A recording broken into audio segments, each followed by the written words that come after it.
السلام علیکم جی گائز، کیا حال ہے سب کے؟ آپ نے یہ ویڈیو دیکھی ہوگی. کچھ دیر پہلے ایک واقعہ گزرا ہے سندھ میں، رانی پور علاقے میں، اور وہاں ایک پیر نے اپنی مریدنی کو جس کی صرف 10 سال عمر ہے بچی کی، اس کو زیادتی کا نشانہ بناتا رہا. اس کے بعد اس نے اس کو قتل کر دیا بے رحمی سے. تو آئے سنتے ہیں اس بارے میں انجینئر صاحب کیا کہتے رانی ہیں. پور ایک جگہ ہے، وہاں پر ایک پیر صاحب ہیں اسد شاہ کے نام سے. ان کے گھر میں جو ظالمانہ قتل ہوا ایک کام کرنے والی بچی کا، فاطمہ جس کا نام تھا، بمشکل اس کی 10 سال عمر تھی. گھر والوں نے پیر صاحب کی خدمت کے لیے چھوڑا ہوا تھا. ظاہر ہے کہ جہالت عام ہے، اس طرح بچیاں لوگوں کے گھروں میں چھوڑنا خدمت کرنے کے لیے نہ تو یہ شرعی اعتبار سے حلال ہے اور نہ پاکستان کے قانون کے مطابق یہ حلال ہے. لیکن آپ کو پتہ ہے کہ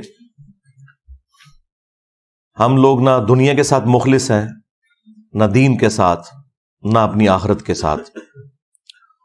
صدیوں سے استحصال ہو رہا ہے غریب عوام کا، ان کی غربت اور جہالت دونوں کا فائدہ اٹھایا جاتا ہے. اور یہ جو پیر طبقہ ہے بالخصوص، ان کے علاوہ بھی وڈیرے، بڑے بڑے جاگیردار، پیسے والے لوگ صدیوں سے غریب لوگوں کا استحصال کرتے آئے ہیں. اسی کی ایک نمائندہ مثال یہ رانی پور والا واقعہ ہے. میڈیا کے ذریعے آپ کو کافی زیادہ تفصیلات اس کی معلوم چل گئی ہوں گی. میں ظاہر ہے کہ اس لیول پہ اتر کے تو وہ ساری گفتگو نہیں کر سکتا، وہ آپ کو آلریڈی معلوم ہے. میں تو اس کے ان پہلوؤں کے اوپر گفتگو کروں گا جو ہمارے اس پلیٹ فارم کا تقاضا ہے کہ ہم حق کے لیے آواز بلند کریں. افسوس کی بات یہ بھی ہے کہ سندھ میں پچھلی 3-4 دہائیوں سے اس سیاسی جماعت کی حکومت ہے کہ جو اپنے آپ کو ڈیموکریسی کا چیمپئن کہتی ہے، اور اپنے زوم میں وہ کارل مارکس کے نظریات کو آگے لے کے چلنا چاہتے ہیں. لیکن پریکٹیکلی وہاں پر اسی طریقے سے فیوڈلزم جاری ہے، پیر فقیری کی فارم کے اندر. اور یہ سارے پیر فقیر تمام جماعتوں کے اندر اعلیٰ پوسٹوں کے اوپر بیٹھے ہوئے ہیں. حکومتیں جب بنتی ہیں، خواہ وہ پیپلز پارٹی کی حکومت ہو، مسلم لیگ کی ہو یا پی ٹی آئی کی ہو، آپ کو وہی چہرے نظر آئیں گے. ان کے اپنے معاملات اسی طریقے سے چل رہے ہیں. ہاں، صرف ٹی وی میں تقریر کرنے کے لیے، جلسوں میں بنیادی انسانی حقوق کی آواز اٹھانے کے لیے آپ کو یہ سرگرم نظر آئیں گے، لیکن پریکٹیکلی ان کی اپنی زندگیاں ان تمام چیزوں سے آ رہی ہیں، بلکہ یہ اس پورے سسٹم کے بینیفیشری ہیں کہ یہ غریب لوگوں کا اور جاہل لوگوں کا استحصال کر رہے ہیں. خود دیکھیں کہ ان کی اولادیں کتنی پڑھ لکھ گئی ہیں، دوسرے ملکوں سے پڑھ کے آئی ہوئی ہیں، لیکن اپنے علاقوں میں نہ بلوچستان کے اندر اور نہ سندھ کے اندر یہ لوگ سکولز اور کالجز یا یونیورسٹیز کو پروموٹ کرتے ہوں. بالکل آپ کو ایسا نظر نہیں آئے گا. یہ چاہتے ہیں کہ عوام جاہل رہے اور اس طریقے سے ہم انہیں اپنا غلام بنا کر رکھیں، کیونکہ جب جہالت دور ہوتی ہے تو سب سے پہلے ان لوگوں کی جو چودراہٹ ہے وہ سٹیک پہ لگ جاتی ہے، جن لوگوں نے لوگوں کی جہالت کا فائدہ اٹھایا ہوتا ہے. یہ اتنے بڑے 2 ہتھیار ہیں ان کے پاس، ایک جہالت اور دوسرا غربت، کہ جس کے ذریعے یہ کچھ بھی کر سکتے ہیں.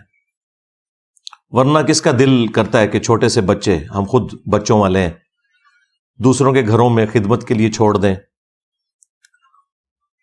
اور اس کے بعد کہ جب اس طرح کی چیزیں بھی باہر نکلتی ہیں، لوگ کہتے ہیں آج کل کے پیر فقیر جو ہیں وہ راہ راست سے ہٹ گئے ہیں، اس لیے واقعات آ رہے ہیں. ان سے پہلے بھی جتنے لوگ ہیں وہ اسی قسم کے تھے. پہلے سوشل میڈیا نہیں تھا، ویڈیوز نہیں بنتی تھیں، خبریں باہر نہیں نکلتی تھیں، لوگ ڈرتے تھے بات کرتے ہوئے، کیونکہ پورے خاندان غائب کروا دیے جاتے تھے. کس وجہ سے؟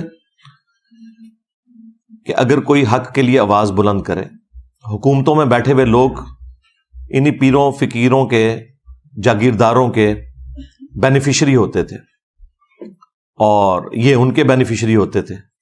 اس وجہ سے کوئی آواز بلند نہیں کرتا تھا, پورا پورا خاندان قتل ہو جاتا تھا. یہ آج بھی یہ جدید جو اس دور کے اندر آپ کو سچائی کے لیے آواز اٹھانا آسان ہو گیا میڈیا کی برکت سے, تو یہ بھی آپ گوروں کو دعائیں دیں کہ اللہ تعالیٰ انہیں ہدایت دے. یہ انہوں نے ایک بہت بڑا کام کر دیا, ادروائز ہمارے بڑوں نے تو ہمیں جاہل ہی رکھا.